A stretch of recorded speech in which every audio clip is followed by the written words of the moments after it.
ஆவடி காவல் ஆணையர் சங்கர் இளைஞர்கள் மாணவர்கள் இடையே போதைப் பொருட்கள் பயன்பாடுகளால் ஏற்படும் தீமைகளை எடுத்து கூறி விழிப்புணர்வை ஏற்படுத்தும் வகையில் உறுதிமொழியேற்று இருசக்கர வாகன பேரணி மற்றும் ஏசிபி கிரிக்கெட் கோப்பை விளையாட்டுப் போட்டியை தொடங்கி வைத்தார். திருவள்ளூர் மாவட்டம் ஆவடி காவல் ஆணையரகம் சார்பில் போதைப் பொருட்களுக்கு எதிரான விழிப்புணர்வை இளைஞர்கள் மாணவியர்கள் மத்தியில் ஏற்படுத்தும் விதமாக கிரிக்கெட் போட்டியை ஆவடி காவல் ஆணையாளர் சங்கர் ஐபிஎஸ் தொடங்கி வைத்து உறுதிமொழியை ஏற்று இளைஞர்கள் மற்றும் காவல்துறையினரின் இருசக்கர வாகன விழிப்புணர்வு பிரச்சாரத்தை மேற்கொண்டு கையெழுத்து இயக்கத்தினையும் நடத்தி வைத்தார்.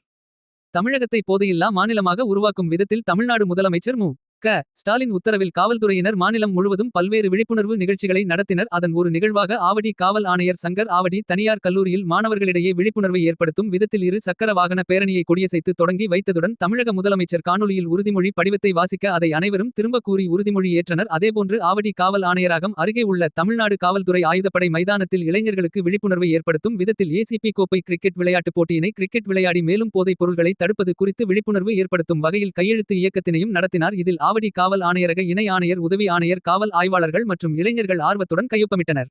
தொடர்ந்து இதுபோன்ற நிகழ்ச்சிகளை இளைய சமுதாயத்தை போதைப் பொருட்களின் பழக்கத்திலிருந்து காக்கும் நடவடிக்கையை ஆவடி காவல் ஆணையரகம் முன்னெடுக்கும் என ஆணையர் சங்கர் ஐபிஎஸ் தெரிவித்துள்ளார்.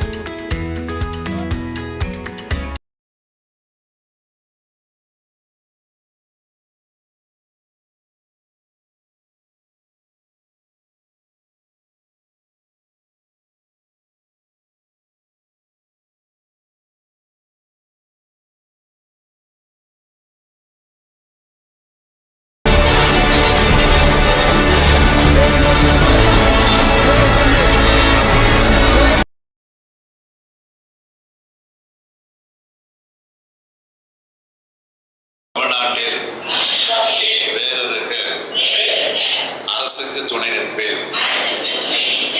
மாநிலத்தின் வளர்ச்சிக்கும் மக்களின் நல்வாழ்விற்கும்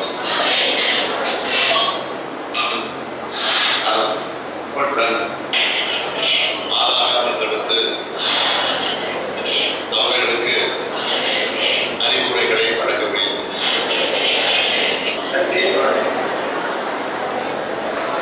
தமிழ்நாடு முதலமைச்சர் அவர்களுக்கு